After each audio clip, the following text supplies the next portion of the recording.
નમસ્કાર વિદ્યાર્થી મિત્રો, સંકલ્પ એજ્યુકેશનની અંદર ફરી એક વખત તમારું બધાનું હાર્દિક સ્વાગત છે. મિત્રો, આપણે ધોરણ 10 ગણિત પ્રકરણ 1 વિશે વાત ગયા વિડીયોમાં કરી. એને કેટલીક પ્રસ્તાવના રૂપે પ્રાકૃતિક સંખ્યા, પૂર્ણ સંખ્યા, પૂર્ણાંક સંખ્યા, સમય, અસમય વગેરે સંખ્યાઓ વિશે થોડું રિવિઝન કરેલું હતું, જે આપણે 8મા 9મા અને 7મામાં ભણીને આવ્યા હતા. એને આપણે એક વખત યાદ કરી લીધું કે જેથી આપણને આ પ્રકરણની અંદર થોડી હેલ્પફુલ થાય. હવે આપણે આજે આ પ્રકરણની અંદર આ પ્રકરણનો પહેલો ટોપિક પ્રમેય નંબર 1.1 યુક્લિડની ભાગાકારનું પ્રમેય અને એના ઉપયોગના આધારે ગુસા શોધવા છે. તો આજે આપણે આ વિડીયોમાં આની વાત કરીશું. જો મિત્રો તમે આગળનો વિડીયો ન જોયો હોય તો તમે પહેલા એ જોઈ લો.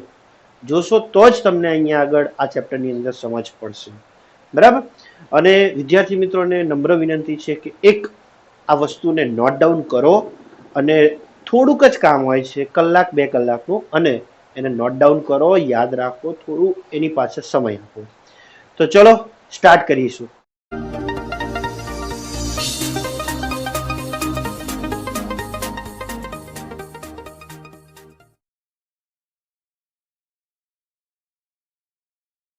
ચલો, પ્રકરણનો પહેલો ટોપિક છે પ્રમેય નંબર 1.1 યુક્લિડના ભાગાકારનું પ્રમેય. એક ભાગાકાર કરેલો છે અને ભાગાકારે યુક્લિડે એનું વિશેષ સ્વરૂપ આપેલું છે. બસ આ સ્વરૂપ વિશે આપણે સમજવાનું છે અને એના આધારે આપણે ગુસા શોધતા શીખવાનું હશે. તો આનું પ્રમેય જે છે એ સમજતા પહેલા આપણે કેટલાક સિમ્પલ ભાગાકાર કરીશું. જો અહીંયા દોસ્તો કેટલાક એક્ઝામ્પલ લઉં છું, ભાગાકાર સિમ્પલ જોઈશું અને સ્વરૂપ આપણે લઈશું તો વધારે ખબર પડશે. એક ભાગાકાર અહીંયા હું તમને લઉં છું સિમ્પલ તરીકે 5/3 છે, બરાબર. ભાગાકાર કરો, શું જવાબ આવે? 3 1 3 કેટલા વધે છે? 2 વધે છે. એક બીજું પણ એક્ઝામ્પલ લઈ લઈએ, કોઈ બી લઈ શકો છો તમે. 9 લઉં છું, ધારો 19, તો 8 વડે કદાચ ભાગાકાર કરી તો 8 દુ 16 કેટલા વધે છે? 3 વધે છે. એક બીજું પણ એક્ઝામ્પલ લઈ લો, ધારો કે 12 લઉં છું, 2 વડે ભાગાકાર કરું છું, શેષ વધે છે 0. અહીંયા 2 3 એક્ઝામ્પલ લીધા છે. ચલો હવે શું કહેવા જે માંગુ છું એ જુઓ. અહીંયા 5 જવાબ 5/3 કર્યો હતો, બરાબર. તો 5/3 તમે કરો છો તો ધ્યાન આપો, અહીંયા 3 ગુણ્યા 1 આ બેનો હું ગુણાકાર કરું અને એની અંદર હું શેષ ઉમેરું. 3 એકા 3 વત્તા 2 કેટલો જવાબ મળ્યો? 5. 5 એ શું છે? અરે જો આવું દરેકમાં લાગુ પડશે. 8 અને આ બેનો ગુણાકાર કરો, 8 દુ 16 વત્તા 3 થઈ ગયા 19, 16 ને 3 19. એવું અહીંયા પણ થશે, જો 6 દુ 12 વત્તા શેષ 0 એટલે કેટલા થઈ ગયા? 12. બરાબર. આ વસ્તુ આપણે જાણીએ છીએ, 9મામાં પણ આ આવી ગયું છે અને ચેપ્ટર 2માં પણ આ આવશે. તો ચલો અહીંયા જુઓ, પહેલા આપણે ભાગાકારના દરેક સંખ્યાને કંઈક નામ આપેલા છે, આપણે જાણીએ પણ છીએ. આને આપણે શું કહીએ છીએ? તો આને કહીએ છીએ ભાજ્ય, આને કહેવાય છે ભાજક, આને કહેવાય છે ભાગફળ અને આને કહેવાય છે શેષ. આ દરેક નામ આપણે જાણીએ છીએ. તો આ નામ પ્રમાણે અહીંયા લખવું તો 3 એ પોતે શું છે? ભાજક છે. 1 શું છે? તો ભાગફળ છે. અને એમાં હું શેષ ઉમેરું, ભાજક અને ભાગફળનો ગુણાકાર કરી અને એમાં શેષ ઉમેરું તો એનો જવાબ કેટલો મળે છે? તો ભાજ્ય જેટલો જવાબ મળે છે. આ ભાગાકારના ભાગ પ્રવિધિનું સ્વરૂપ મળ્યું કહેવાય. એટલે કે ભાજ્ય બરાબર ભાજક ગુણ્યા ભાગફળ વત્તા શેષ. આ દરેકમાં આ વસ્તુ લાગુ પડે. ક્લિયર? સમજ પડી ગઈ આટલી વસ્તુ? હવે યુક્લિડે ભાજક, ભાગફળ, શેષ, ભાજ્ય આવું વિચિત્ર નામ નથી આપ્યા. એને બધા જ દાખલાનું કોમન સ્વરૂપ આપ્યું છે. એ કોમન સ્વરૂપ આપણે લઈએ તો જુઓ, યુક્લિડે બે સંખ્યા લીધી, આપણે બધા દાખલામાં બે બે સંખ્યા લીધી છે. કેમ? કઈ રીતે? તો જો 5 ભાગ્યા 3 લીધા છે, બે સંખ્યા લીધી છે. P/Q સ્વરૂપ છે. અહીંયા આગળ 19 ભાગ્યા 8 કર્યા, અહીંયા શું કર્યું છે? 12 ભાગ્યા 2. એવી રીતે યુક્લિડે પણ બે સંખ્યા લીધી છે. કઈ રીતે? તો જો યુક્લિડે ભાજ્ય તરીકે, એટલે કે અહીંયા આગળ 5 અને 3 જે છે, 5 તરીકે એ લઉં, 3 તરીકે સપોઝ એક્ઝામ્પલ તરીકે બી લીધા, તો ભાજ્ય તરીકે શું લીધા છે? એ. ભાજક તરીકે બી. તો જવાબ જે મળે છે, ભાગફળ અને શેષ મળે છે, એટલે ભાગફળ અને ક્યુ કીધા છે અને શેષને આર કહું. બરાબર?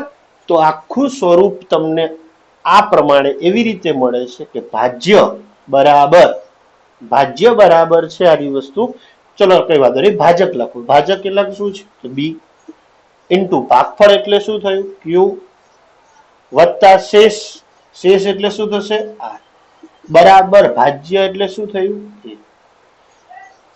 આનું વ્યવસ્થિત સ્વરૂપ લખું તો શું થઈ જશે? જો એ બરાબર BQ પ્લસ આર. એને હું આગળ લખું છું BQ પ્લસ આર. બી અને ક્યુ વચ્ચે ગુણાકાર છે. આ જે સ્વરૂપ મળ્યું છે દોસ્તો, આ સ્વરૂપને યુક્લિડના ભાગાકારનું પ્રમેય કહેવાય છે, અથવા ભાગાકારના ભાગ પ્રવિધિનું સ્વરૂપ પણ કહેવાય છે. બે સિમ્પલ સંખ્યા લીધી છે ભાગાકારની અંદર જ. યુક્લિડે બે સંખ્યાનું મુખ્ય સ્વરૂપ લીધું છે. ધારો કે કોઈ એક સંખ્યાને એ કીધું છે, કોઈને બી કીધા, તો એ ભાગ્યા બી કર્યો, તો ક્યુ અને આર મળે છે. આ કેવી રીતે મળ્યું? તો જો અહીંયા ફરી એક વખત તમને બતાવી દઉં. અહીંયા આગળ સિમ્પલ રીતે એક્ઝામ્પલ ફરી વખત એ બી, એ ભાગ્યા બી, જવાબ ક્યુ મળે છે, શેષ મળી છે આર. આ રીતનું સિમ્પલ સ્વરૂપ છે કે એ અહીંયા બી, ક્યુ અને આર, તો આ બેનો ગુણાકાર કરો, બી ક્યુ પ્લસ આર, તો જવાબ શું મળે છે? એ. દરેક ભાગાકાર. બીજી એક વસ્તુ અહીંયા ખાસ જોવાની છે, આ સ્વરૂપ થઈ ગયું ડન, પણ આની એક શરત છે. જુઓ શરત શું કહેવા માંગે છે દોસ્તો. BQ પ્લસ આર છે, એમાં શરત છે, જુઓ શેષની વેલ્યુ તમારે એની ઉપર શરત છે. શેષની કિંમત કેવી મળે છે એ જુઓ. તો શેષની કિંમત જે છે એ 0 હોઈ શકે છે. જુઓ દાખલા 3 દાખલા છે, એવા ઘણા બધા તમે દાખલા લઈ શકો છો, જેટલા લેવા એટલા. એમાં જુઓ 0 મળે છે, મળી શકે. શેષ 1 મળી શકે, મળી શકે, કેમ ના મળે? જો તમને બતાવું કે 7 છે ભાગ્યા 2 કરું તો 2 તરી 6, શેષ કેટલી મળી? 1 મળી. શું શેષ 1 મળી શકે છે? હા મળી શકે છે. 2 મળી શકે? મળી શકે. 3 મળી શકે? 0 મળી શકે? 5 મળી શકે? મળી શકે. 7, 8 શું માઇનસ મળી શકે? ના. શેષની કિંમત માઇનસ નથી મળવાની. સમજાય છે? શેષની કિંમત ઋણ ક્યારે મળશે નહીં. એટલે એક વસ્તુ ફાઇનલ થઈ ગઈ કે શેષની વેલ્યુ કિંમત એ 0 થી મોટી હશે. 0 હોઈ શકે? હા 0 હોઈ શકે. 0 અથવા 0 થી મોટી હશે. ડન. શેષની કિંમત 0 અથવા 0 થી મોટી હશે. એક વસ્તુ ફાઇનલ થઈ. એટલે કે શેષની કિંમત 0 અથવા 0 થી મોટી હશે. આ શેષ એની કિંમત 0 થી મોટી હશે. બરાબર? આ આપણે લેસ ધેન કરી દીધું. આમાં તમને જે પાંખ્યું પહોળું હોય એ મોટા હોય, તમને ખબર હશે 0 નાના છે. એટલે શેષની કિંમત છે 0 અથવા 0 થી મોટા હશે. બરાબર? પણ કેટલા મોટા? તો એ ડિપેન્ડ કરે છે તમારા ભાજક પર. દરેક દાખલામાં ભાજક હોય. ચલો આ દાખલાની જ વાત કરીએ તો ભાજક કોણ છે? 3. તો શેષની કિંમત 3 નહીં હોય, 3 થી નાની જ હશે. જોઈ લો કેટલી છે? 2. તમે ના કરો તો જોઈએ 19 માં ભાજક કોણ છે? 8 છે. શેષની કિંમત 8 થી નાની જ હશે. 8 જેવડી પણ નહીં, 8 થી નાની જ હોય. કોઈ ભી એક્ઝામ્પલ તમે લઈ લો. 12/2. ભાજક કોણ છે? 2. તો શેષ એની 2 કરતા નાની જ હશે. જોઈ લો. કોઈ ભી એક્ઝામ્પલ તમે આવા લઈ શકો છો. જેટલા એક્ઝામ્પલ લેવા હોય એટલા લઈ શકો છો. એક્ઝામ્પલ તરીકે આપણે 20/3 કરો. ચલો જે કર્યું ભાગાકાર આપણે કરવો નથી, પણ હું તમને એટલી ગેરંટી મારી શકું છું કે શેષની વેલ્યુ 3 થી નાની જ આવશે. અને 0 કરતા નાની નહીં હોય, પાછી 0 થી મોટી અને 3 થી નાની હશે. 0 અથવા 0 થી મોટી અને 3 થી નાની. સમજ પડી? ચલો મને એક એક્ઝામ્પલ લઉં છું, ઘણું મોટું એક્ઝામ્પલ લઉં છું. આની સાથે ભાગાકાર કરવાનો છે, એક્સેટ્રા ભાગાકાર કરી લીધો, માની લો. તમે એટલું તો કન્ફર્મ કહી શકો છો કે મારે માત્ર જવાબ હું તમને એમ પૂછું છું કે આની શેષ નો કોઈ અંદાજો તમને ખરો? કેટલા સુધીમાં શેષ મળી શકે? હા, કેમ નહીં? શેષની વેલ્યુ કેટલી મળી શકે છે? તો શેષ 0 હોઈ શકે, કા 0 હશે. 0 થી મોટી સંખ્યા હશે, બરાબર? ગમે તે શેષ હોઈ શકે, પણ 33 થી નાની જ હશે. એટલે લાસ્ટ આંકડો 32 હોઈ શકે છે, 33 નહીં હોય. આ શેષ થઈ. એટલે આ શેષની એક ખાસ વિશેષતા છે, જે એની શરત છે કે શેષની વેલ્યુ 0 અથવા 0 થી મોટી સંખ્યા હોય, પણ ભાજક કરતા મોટી હશે નહીં. સમજ પડી? હજુ એક એક્ઝામ્પલ જુઓ તમે. 112 લઉં છું, ધારો કે એની સાથે હું 35 નો ભાગાકાર કરું, બરાબર? 35 લઈ લો, જે બી લો. તો આનો તમને એટલી ખબર પડી જશે કે શેષ 0 કરતા મોટી આવશે, પણ ક્યાં સુધી? 34 સુધી શેષ આવી શકે છે. 34 આવી શકે છે, 35 નહીં આવે. સમજ પડી ગઈ? એનો મતલબ કે શેષની વેલ્યુ એ ભાજક કરતા નાની હશે, બરાબર? એટલે ક્યાં સુધી નાની હશે? તો બી કરતા નાની હશે, અને 0 થી મોટી, 0 અથવા 0 થી મોટી હશે. ક્લીન? સમજ પડી ગઈ? તો અહીંયા શરત આપણે પૂરી કરીએ. 0 અથવા 0 થી મોટી હશે, પણ ક્યાં સુધી મોટી? તો એ બી કરતા તો નાની જ રહેશે, બરાબર? શેષની વેલ્યુ 0 અને 0 થી મોટી હશે, પણ બી કરતા નાની હશે. બી સુધી બી નહીં આવે. જો અહીંયા આગળ નીચે એક ઇક્વલ ટુ આપે તો બી જેવડી હોય, પણ અહીંયા ઇક્વલ ટુ આપેલું નથી. ક્લિયર? અહીંયા 0 ને ઇક્વલ ટુ છે, નીચે એક લીટો આપેલો છે, એને ઇક્વલ ટુ કહીશું, less than or equal to. તો એ શું બતાવે છે કે આર ની કિંમત 0 અને 0 થી મોટી સંખ્યા છે, અને અહીંયા બી કરતા નાની છે, બી જેવડી નહીં હોઈ શકે. આ જે સ્વરૂપ બન્યું છે દોસ્તો, આ સ્વરૂપ જે છે એ યુક્લિડની ભાગાકારનું પ્રમેયનું આ સ્વરૂપ છે, મુખ્ય સ્વરૂપ છે. સમજ પડી? ચલો હવે આપણે થોડું સ્વરૂપ જોઈ લઈએ કે અહીંયા સ્વરૂપ હું બતાવું છું. જો અહીંયા લખી આપીએ થોડુંક આપણે ભાગાકારની રીતે.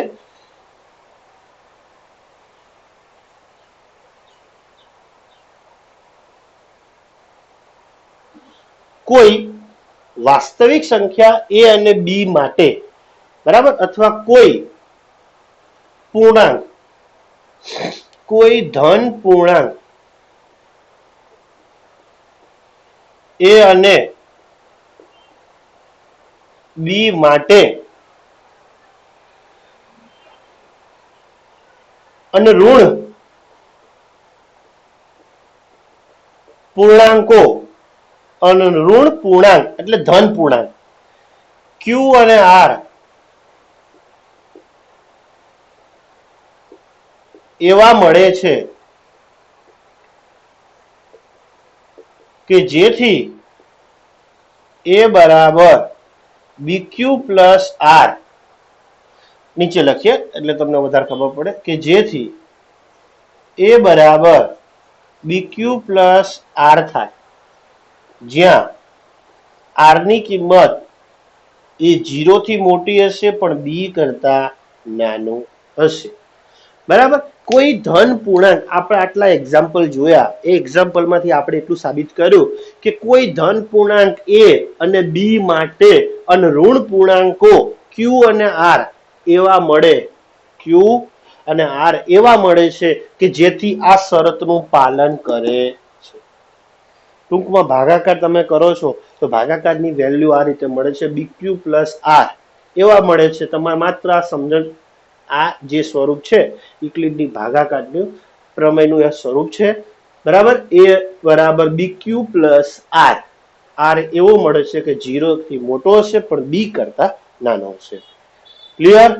જોઈ લો, નોટ ડાઉન કરી લો, આ લખી લો પહેલા, પછી થોડા એક્ઝામ્પલ લખો. બરાબર. એક એક્ઝામ્પલ લખશો તો પણ ચાલશે. આ વસ્તુ તમે લખશો, આ લખવાની કોઈ જરૂર નથી. તમને સમજ ન પડતી હોય તો લખી શકો છો, પણ આ વસ્તુ ખાસ લખવી. બરાબર. કારણ કે આનો ઇમ્પોર્ટન્ટ ઉપયોગ થશે. આ લખી જ ગયા છે આપણે અહીંયા.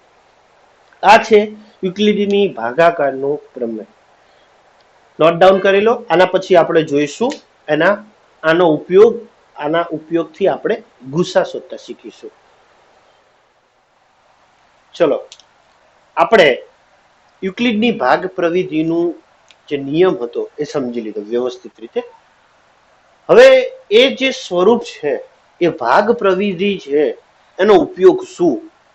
તો એ ભાગ પ્રવિધિના ઉપયોગથી કોઈ પણ સંખ્યાનો ગુસા શોધવો હોય તો એ તમને મળી શકે છે. યુક્લિડના ભાગ પ્રવિધિ એ પોતે ગુસા શોધવાની એ પ્રવિધિ જ છે. આથી આપણે આ ચેપ્ટરની અંદર યુક્લિડની ભાગ પ્રવિધિ પ્રમાણે એનો ગુસા શોધતા શીખવાના છે, સંખ્યાઓનો ગુસા શોધવાનો. તો ચલો જોઈએ. અહીંયા આગળ યુક્લિડની ભાગ પ્રવિધિ અનુસાર તમારે ગુસા શોધવાનો છે. એક સંખ્યા આપી છે 117 અને 112 નો ગુસા શોધો. 117 અને 112 નો ગુસા શોધવા માટે તમારે યુક્લિડની ભાગ પ્રવિધિનો ઉપયોગ કરવાનો છે. રાઈટ? તો ચલો અહીંયા જુઓ, પહેલા આપણે યુક્લિડની ભાગ પ્રવિધિમાં જેમ આવે છે તેમ બે સંખ્યા હશે, એક એ છે ને એક બી છે. એવી રીતે અહીંયા પણ બે સંખ્યા છે, એક 117 છે અને બીજી છે 112.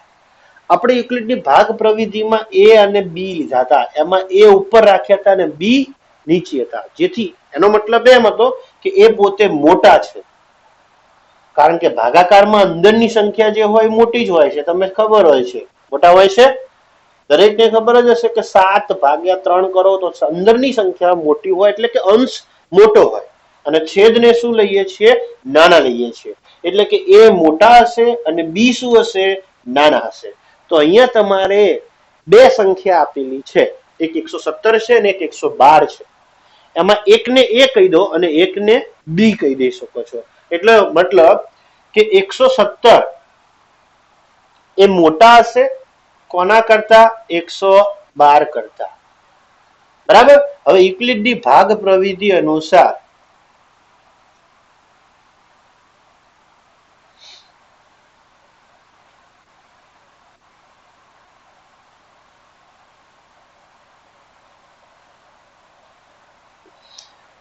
યુક્લિડની ભાગ પ્રવિધિ અનુસાર એટલે મતલબ કે આપણે આને એ કહી દઉં, સપોઝ કે આને હું શું કહી દઉં છું? બી કીધા.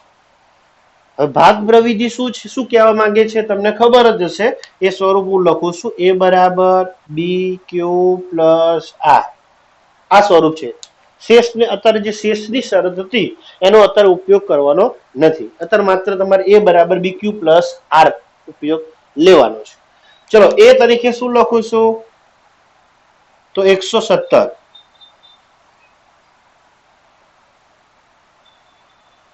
બી તરીકે શું લખીશું? 112. ક્યુ ક્યાંથી મળે હતા? તો ભાગાકાર કરવો પડે ને. શેષ ક્યાંથી મળે? તો ભાગાકાર કરો. એનો મતલબ કે 117 ભાગ્યા 112 કરવાના છે આપણે. ચલો, 117 ભાગ્યા 112. રાઈટ? 117 ભાગ્યા 112 કરું, 112 ના ડબલ કરું તો સ્વાભાવિક વાત છે કે 117 કરતા વધી જશે.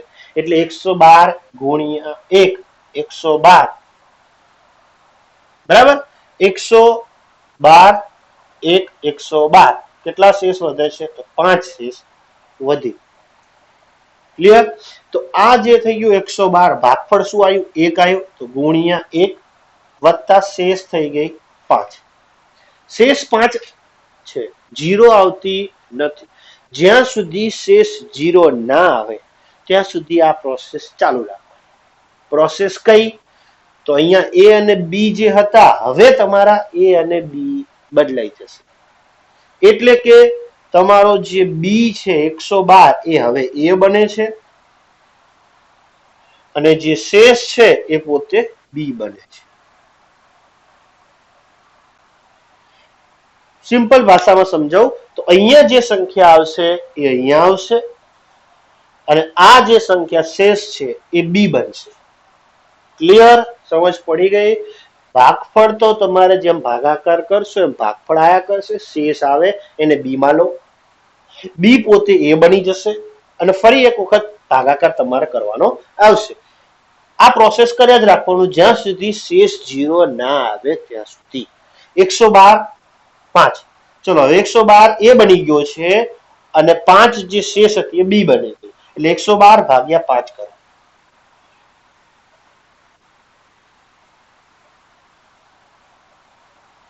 ચલો અહીંયા આગળ 5 દુ 10, ફરી વાર 5 દુ 10, બે શેષ વધી એટલે 5 ગુણ્યા શું કરું છું? 22 થયા અને શેષ કેટલી આવી? 2 આવી. પડી ખબર? સમજ પડી? ડન. હવે 5 જે છે એ અહીંયા આવશે અને 2 છે એ અહીંયા આવશે.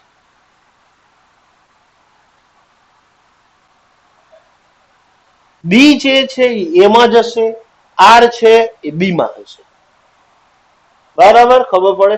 હા, તમારે અહીંયા બી અને ક્યુ ની ચેન્જ કરી દેવાનું નથી. એટલે બી જે તમારો હતો એ જ બી તમારે અહીંયા જશે. 2 જે છે એ શેષ તમારી બી બનશે. બરાબર? આ બી છે એ અહીંયા જશે, તો 5 આવ્યું, તો 2 દુ 4. આપણને ખબર જ છે 5 ભાગ્યા 2,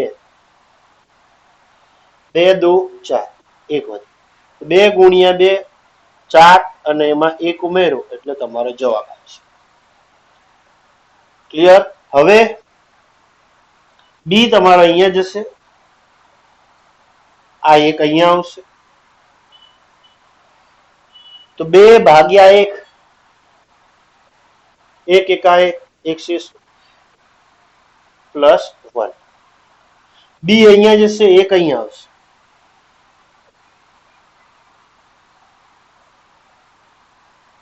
1 એકા 1 1 થઈ ગયા, શેષ કેટલી આવશે? તો 0. બરાબર? કેમ? કારણ કે 1 એકા 1, 1 માંથી 1 જાય તો 0 શેષ વધી છે. હા, ડન. હવે પ્રોસેસ તમારી બંધ થઈ ગઈ. આટલા સુધીની ગણતરી પ્રોસેસ કરવી પડે. જ્યાં સુધી શેષ 0 ના આવે ત્યાં સુધી તમારે સ્ટાર્ટ ગણ્યા રાખવાનું રહેશે. આ પ્રવિધિની પ્રક્રિયા ચાલુ જ રહેશે. આટલા સુધી પતી જાય એટલે તમારી પ્રવિધિ અટકી.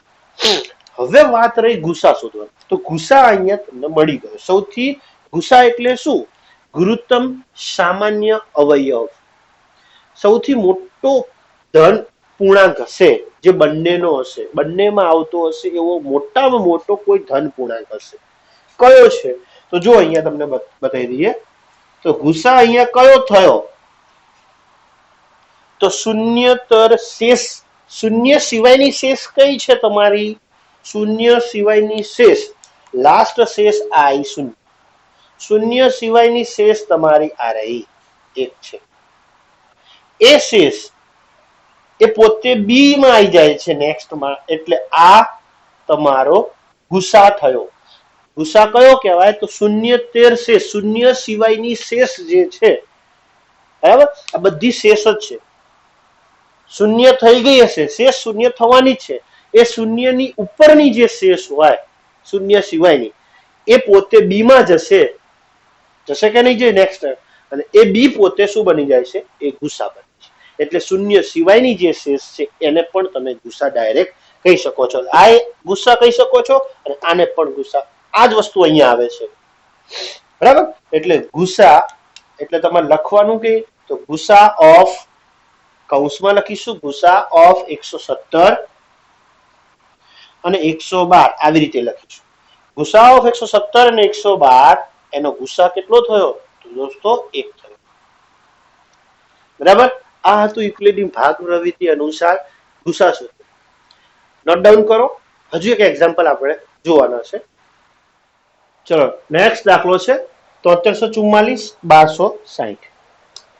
બે માંથી પહેલા મોટી સંખ્યા આપણે જોઈ લઈશું. મોટી સંખ્યા છે 7344 એટલે 7344 મોટા છે 1260 થી. યુક્લિડની ભાગ પ્રવિધિ અનુસાર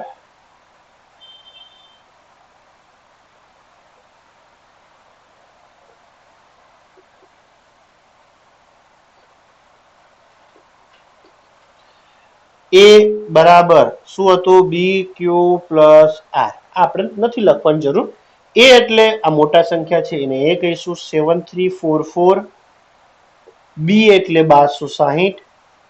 ક્યુ આપણે ભાગાકાર કરશું એટલે મળશે તો 7344 ભાગ્યા 1260. ઘડિયો તો ના ફાવે 1260 નો એટલે આપણે લગાવીએ તો 1260 ગુણ્યા 5 કરું. 6 35 ની 0 વધી થઈ 3, 5 દુ 10 ને 3 13 વધી 1, 5 એકા 5 ને 1 6, 6300 આવ્યું. 6 કરું તો અંદર ડાયરેક્ટ હું 1260 ઉમેરી દઉં છું એટલે મને 6 મળી જશે. 7560 જે વધી જાય છે એટલે 1260 ગુણ્યા 5 ડન કરીશું એટલે 6300 જવાબ વધે છે. 44 0 1044 જે વધે છે શેષ વત્તા 1044. રાઈટ. આ થઈ ગઈ આપણે પ્રોસેસ આની. એટલે કે આને આના વડે ભાગ્યા 5 વડે ભાગ ચાલ્યો છે એટલે શેષ તમને આટલી વધે છે. હવે શું મેં તમને કીધું કે બી જે છે એ તમારો એ બની જશે, બરાબર. આ તમને આખી પ્રોસેસ છે. આ ક્યુ છે અને આ છે આ. બી જે છે એ બનશે, આર જે છે એ બી બનશે. ક્લિયર.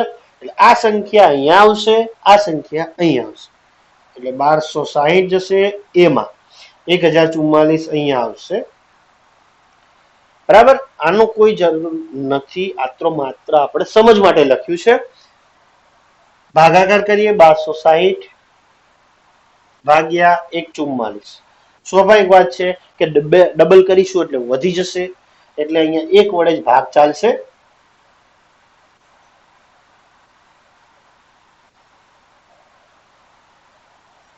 $216 વધે છે શેષ એટલે 1 વડે ભાગ ચાલ્યો એટલે શેષ વધે છે 216. આ છે તમારો બી છે. આ બી પોતે એ બનશે એટલે 144 અહીંયા આવશે, આ અહીંયા આવશે. 216 સાથે ભાગ ચલાવીએ હવે.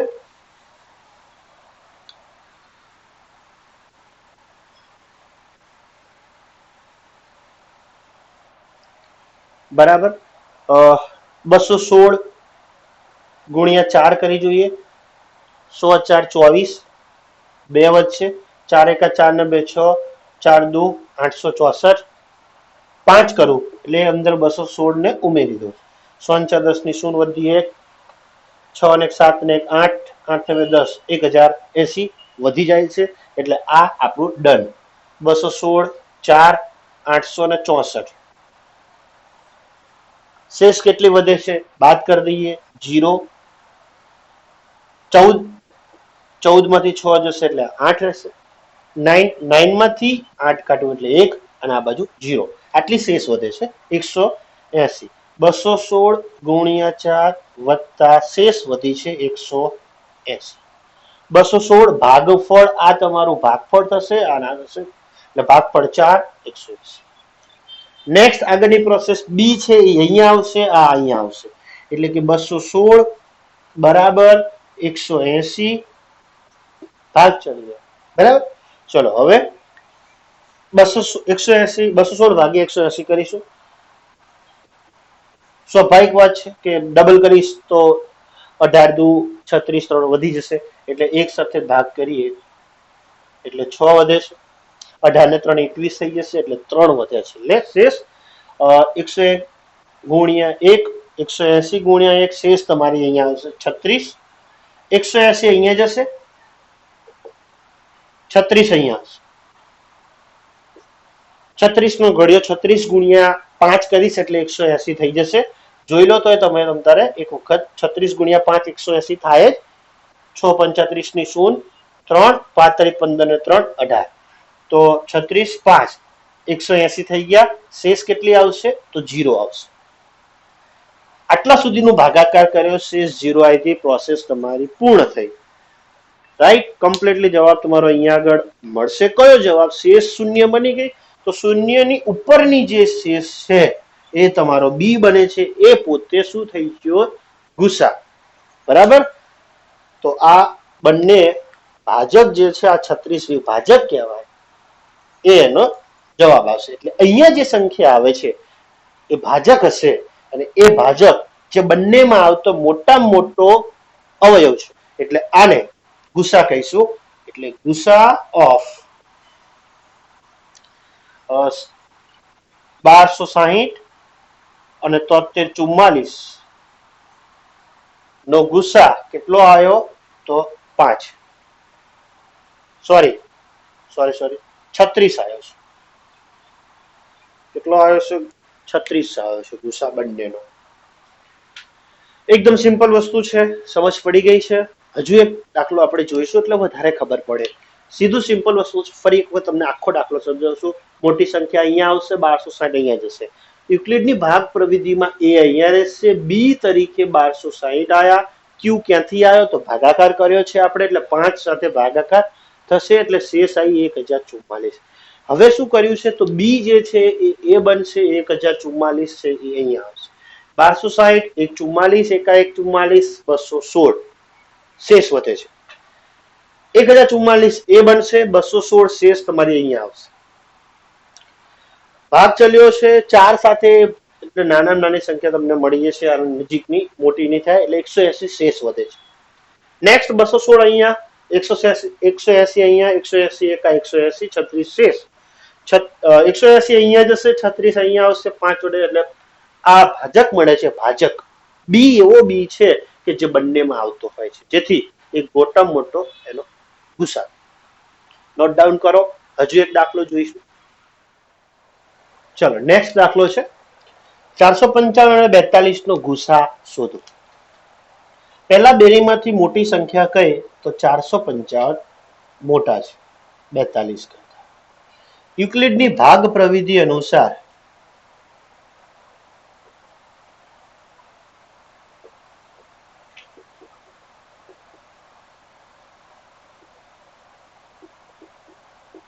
₹455 એ થશે, બી તમારો થશે 42, ક્યુ તો એની માટે તમારે ભાગાકાર કરીશું. તો 455 ભાગ્યા 42, તો 42 એકા 42 કરીશું, 3 શેષ વધે, 3 5. બસ, પોઈન્ટમાં જવાબ લાવવાનો નથી, એટલે આ નાની સંખ્યા પોતે શેષ બની ગઈ છે. જુઓ અહીંયા પોઈન્ટ ચલીને પછી આ ભાગ ચાલશે નહીં, એટલે આ શેષ બની ગઈ. 42 એકા 42 શેષ થઈ ગઈ છે 35. 42 અહીંયા જશે, શેષ તમારી 35 છે.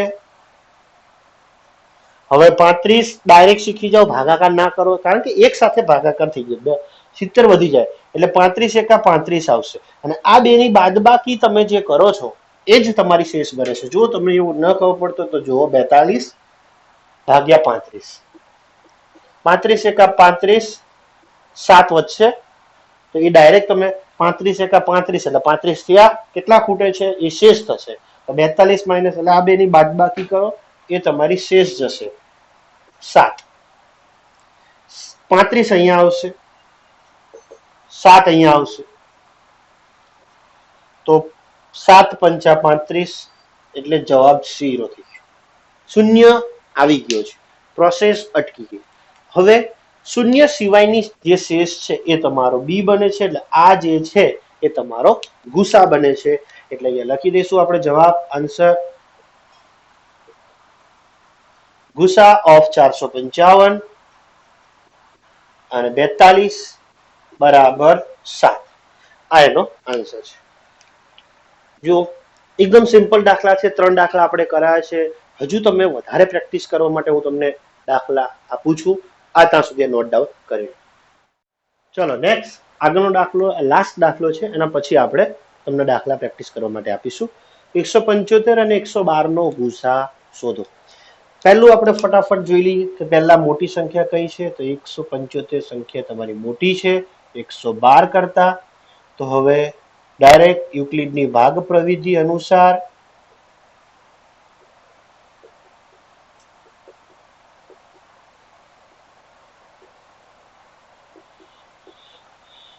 મોટી સંખ્યાને આગળ લખીશું. 112 અહીંયા 112 સાથે ભાગાકાર કરીશું એટલે સ્વાભાવિક વાત છે કે સંખ્યા તમારી મોટી થઈ જશે. 175 ભાગ્યા 112 એક સાથે જ ભાગાકાર ચાલશે એટલે તમને અહીંયા 112 ડાયરેક્ટ જે બાદ બાકી આવે છે એ જ તમારી શેષ આવશે. એટલે 112 ગુણ્યા 1 શેષ થઈ ગઈ છે 63. ક્લિયર? બી તમારો એ બનશે 112 63 અહીંયા આવશે. વધી જશે, સ્વાભાવિક વાત છે 63 થી આગળ વધી જ જવાના છે એટલે 63 તો અહીં જોઈ લો. તમે ન સમજ પડી હોય તો રફ કામ કરી જ લેવું. 63 એકા 63 થશે. 9 વધશે, 4 વધશે. બરાબર? આ તમારું ફાઇનલ થઈ ગયું છે. અહીંયા 12 માંથી 3 જાય તો 9 વધ્યા છે. અહીંયા 0 આવી જશે, 0 પર 10, 10 માંથી 6 જાય તો 4. એટલે એક સાથે કરો એટલે બાદ બાકી તમારી આવે છે 49. 63 અહીંયા જશે, 49 અહીંયા આવશે, 98 થઈ જશે. ડબલ કરશો એટલે એક સાથે જ કરવાનું તમારે પ્રોસેસ થશે. 63 ડાયરેક્ટ બાદ બાકી તમે કરી શકો છો. બાદ બાકી જો ન ફાવતું તમે આવી 49 63 ભાગ્યા 49 એકા 49. એટલે હું તમને જે કહું છું અહીંયાથી આમાં તમે બાદ કરો છો એ જ તમારું ફાઇનલ લિસ્ટ જવાબ તમારી બાદ બાકી આવવાની છે. તો અહીંયા જુઓ કે 9 4 13 થશે એટલે 4 વધે છે. આ બાજુ 5 માંથી 4 જાય તો 1, જવાબ આવે છે 14. ડાયરેક્ટ તમે અહીંયાથી બાદબાકી પણ લખી શકો છો. આ તો તમને વધારે પ્રેક્ટિસ થાય એટલા માટે. 49 અહીંયા જશે, 14. હવે આ બેનો ભાગાકાર કરવાનો છે. ડાયરેક્ટ આવડતું હોય તો કરી શકો છો તમે. 14 નો ભાગ ચલાવવાનો છે 49 ના આવે ત્યાં સુધી. તો 14 4 56 વધી જશે. 14 તરી 42 આવશે. કેટલા વધે છે? તો 7 વધે છે. રાઈટ? તો 14 ગુણ્યા 3 કરીશું એટલે 42 થશે. શેષ વધે છે 7. ભૂલ તમારી ક્યાં થશે? 14 તરી 42 તો તમે અહીંયા ક્યાંક ભૂલથી 42 લખી જાઓ છો. 14 તરી 42 તો અહીંયા તમે પ્લસ કરીને 42 લખી દો. ત્યાં શેષ જ આવશે. ઉતાવળ કરો છો એટલે તમારી ભૂલ બની જશે. 14 અહીંયા આવશે, 7 અહીંયા આવશે, 7 દુ 14 થઈ જશે. શેષ શું બની જશે? 0. એટલે તમારો ગુસા બની જશે જે અહીંયા બી તમારો છે એ તમારો ફાઇનલ ગુસા થઈ ગયો. આ તમારો આન્સર થઈ ગયો.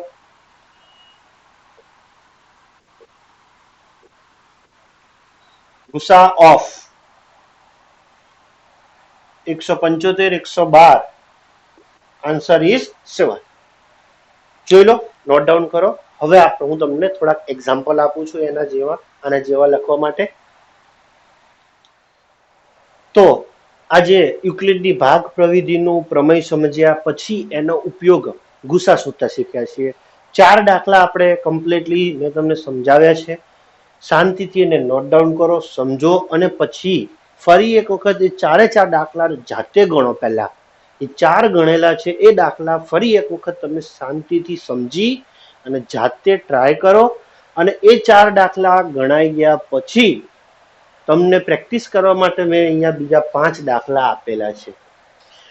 તમે એ 4 દાખલાને કમ્પ્લીટલી રફમાં પહેલા ગણી લો, કમ્પ્લીટ સમજ પડી જાય પછી તમારી જે મેથ્સની નોટબુક તમે બનાવો છો એની અંદર એ 4 દાખલા લખો અને પછી બીજા 5 દાખલા જે હું તમને તમારે જાતે ગણવા માટે આપું છું એ ગણજો. એમાં 2 દાખલા છે એ પ્રેક્ટિસ વર્કના છે અને બાકીના જે 3 દાખલા છે એ સ્વાધ્યાય 1.1 નો તમારો બુકની અંદર જે સ્વાધ્યાય 1.1 છે આ એનો પ્રશ્ન 1 એના 3 દાખલા છે. બરાબર, આ 3 દાખલાઓ તમને મેં આપ્યા છે. સ્વાધ્યાય 1.1 નો પ્રશ્ન 1 છે. બરાબર, અહીંયા આગળ આટલું આપણે ગુસા શોધવાનું અહીંયા કામ પૂરું થઈ ગયું છે. એના પછી હજુ સ્વાધ્યાય 1.1 નો પ્રશ્ન બીજો, ત્રીજો, ચોથો, બરાબર, આ બધા ગણવાના છે. એ આપણે નેક્સ્ટ વિડીયોમાં જોઈશું. ત્યાં સુધી તમે શાંતિથી પેલા લખી લો અને રોજનું કામ રોજ કરી નાખો. આજે તમને ગુસ્સા શોધવાનું શીખ્યા પછી ગુસ્સા આજે કમ્પ્લીટલી ગુસ્સા તમે કામ પૂરું કરતો. ગુસ્સા આજે આવડી જ જવા જોઈએ. સમજ પડી ગઈ? જોઈ લો. વધુ પ્રેક્ટિસ માટે તમારી પાસે પ્રેક્ટિસ વર્ક હોય કે દર્પણ હોય કે એક્સેટ્રા કોઈ બુક હોય તો એમાંથી પ્રેક્ટિસ કરી શકો છો. આમાંથી કોઈ દાખલાનો જવાબ તમને જો નથી ફાવતો તો તમે મને વોટ્સઅપથી દાખલો મોકલી શકો છો અથવા ફોન પણ કરી શકો છો. હું તમને એનો આન્સર મોકલી આપીશ. Thank you.